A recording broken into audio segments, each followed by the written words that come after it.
पिछले एपिसोड का सारांश। अर्जुन और उसके दोस्तों ने ठाकुर की आत्मा को हराकर राधिका की आत्मा को मुक्ति दिलाई। लेकिन जैसे ही वे शमशान से बाहर निकले, अर्जुन ने पीछे एक रहस्यमयी परछाई देखी, जिसने उसे यह सोचने पर मजबूर कर दिया कि क्या वास्तव में सब खत्म हो गया है। उस परछाई के पीछे कौन था? क्या शमशान में अब भी कोई भयानक रहस्य छिपा है? अर्जुन गांव लौटने के बाद भी बेचैन था। उसके दोस्त इस बात से आश्वस्त थे कि सब खत्म हो गया है, लेकिन अर्जुन के मन में कुछ और ही चल रहा था। हर रात उसे शमशान में देखी गई उस परछाई की यादें सता रही थी। आखिर वह कौन था? क्या राधिका की आत्मा ने वास्तव में मुक्ति पाई थी? अर्जुन की यह बेचैनी इतनी बढ़ गई कि उसने फिर से शमशान लौटने का फैसला किया। वह अपने दोस्तों को फिर से साथ चलने के लिए कहता है, लेकिन इस बार वे सभी मना कर देते हैं। वे कहते हैं, तुम्हें वहम हो रहा है अर्जुन, अब वहाँ कुछ नहीं बचा। लेकिन अर्जुन को विश्वास था कि सब कुछ खत्म नहीं हुआ है। उसने अकेले ही शमशान जाने की ठान ली। जब रात गहरी हो गई, वह चुपके से गांव से निकल पड़ा। जैसे ही वह शमशान के करीब पहुंचा, उसे वही ठंडक महसूस होने लगी जो पहले महसूस हुई थी। शमशान में पहुंचते ही अर्जुन को हर ओर से घुटन भरी हवा महसूस होने लगी। हर तरफ अजीब सी खामोशी छाई थी। वह पुरानी कब्रों के बीच से धीरे धीरे गुजर रहा था। उसे महसूस हुआ कि कोई उस पर नजर रख रहा है। अचानक शमशान के एक कोने से एक धीमी आवाज आई। यह आवाज जानी पहचानी थी। अर्जुन चौंक गया। उसने पीछे मुड़कर देखा तो उसे वह रहस्यमयी परछाई फिर से नजर आई, लेकिन इस बार वह परछाई स्पष्ट हो गई। यह कोई और नहीं बल्कि ठाकुर की आत्मा थी, जो अब भी पूरी तरह से मुक्त नहीं हो पाई थी। अर्जुन ने हिम्मत जुटाई और पूछा, तुम्हारा अंत हो चुका था, तुम अब भी यहाँ क्यों हो? ठाकुर की आत्मा ने क्रूरता से हंसते हुए जवाब दिया, मेरा अंत नहीं हुआ अर्जुन, तुमने सिर्फ मेरे एक हिस्से को खत्म किया था। मेरे पाप इतने बड़े हैं कि मैं इस शमशान में हमेशा के लिए कैद हूँ। मेरी आत्मा तब तक भटकती रहेगी जब तक मेरी अंतिम इच्छा पूरी नहीं होगी।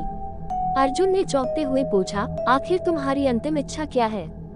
ठाकुर ने गंभीर स्वर में कहा, मेरी इच्छा थी कि मेरी संपत्ति और जमीन पर हमेशा मेरा अधिकार रहे। लेकिन जब मैंने राधिका को मारा तो मैंने अपने ही भाग्य को बदल दिया। अब मैं उसी अभिशाप का हिस्सा हूँ जिसे मैंने अपने लिए तैयार किया था। लेकिन मैं तब तक चैन से नहीं रह सकता जब तक तुम मेरे आदेश का पालन नहीं करते। अर्जुन को ये सुनकर घबराहट होने लगी। वह समझ चुका था कि ठाकुर की आत्मा से छुटकारा पाना इतना आसान नहीं होगा, लेकिन अर्जुन ठान चुका था कि वह इस बार उसे पूरी तरह से समाप्त करेगा। अर्जुन ने ठाकुर से कहा, मैं तुम्हारे आदेशों का पालन नहीं करूंगा, तुम्हारे पापों का अंत इसी शमशान में होगा। ठाकुर की आत्मा फिर से जोर से हंसने लगी और शमशान की हवा में अजीब सी हलचल होने लगी। तुम मुझे रोक नहीं सकते अर्जुन, मेरे पास ऐसी शक्ति है जो तुम्हारी कल्पना से परे है। अर्जुन अब जान चुका था कि शमशान की यह कहानी सिर्फ राधिका तक सीमित नहीं थी। ठाकुर की आत्मा ने गांव पर एक बड़ा अभिशाप छोड़ा था और इस अभिशाप का समाधान सिर्फ अर्जुन के हाथ में था। लेकिन वह क्या था? कैसे वह ठाकुर की आत्मा को पूरी तरह समाप्त कर सकता था? अर्जुन ने अब गांव के सबसे पुराने बुजुर्ग से मिलने का फैसला किया। उसे यकीन था कि गांव की इस प्राचीन कहानी का कुछ और राज है जो अब तक किसी ने नहीं बताया। जब वह बुजुर्ग से मिला तो उसने एक और बड़ा रहस्य उजागर किया। बुजुर्ग ने अर्जुन को बताया, ठाकुर ने अपने जीवन में ऐसे काले जादू किए थे जो अब उसकी आत्मा को बांधे हुए हैं। उसे मुक्ति तब तक नहीं मिल सकती जब तक वह तंत्र मंत्र की शक्ति को समाप्त नहीं करेगा, और यह शक्ति सिर्फ शमशान के भीतर बने एक प्राचीन स्थान में छिपी है। वहाँ एक प्राचीन मंत्र लिखा है जिसे पढ़ने से ही ठाकुर का अंत होगा। अर्जुन ने ये सुनकर फैसला किया कि वह उस प्राचीन स्थान को ढूंढेगा और ठाकुर का अंत करेगा। अर्जुन ने शमशान के भीतर उस प्राचीन स्थान को ढूंढना शुरू किया। जगह जगह टूटे फूटे मंदिरों और खंडहरों के बीच उसे आखिरकार वह स्थान मिला जहां प्राचीन मंत्र लिखा था। लेकिन जैसे ही उसने मंत्र पढ़ना शुरू किया, ठाकुर की आत्मा ने उसे रोकने की कोशिश की।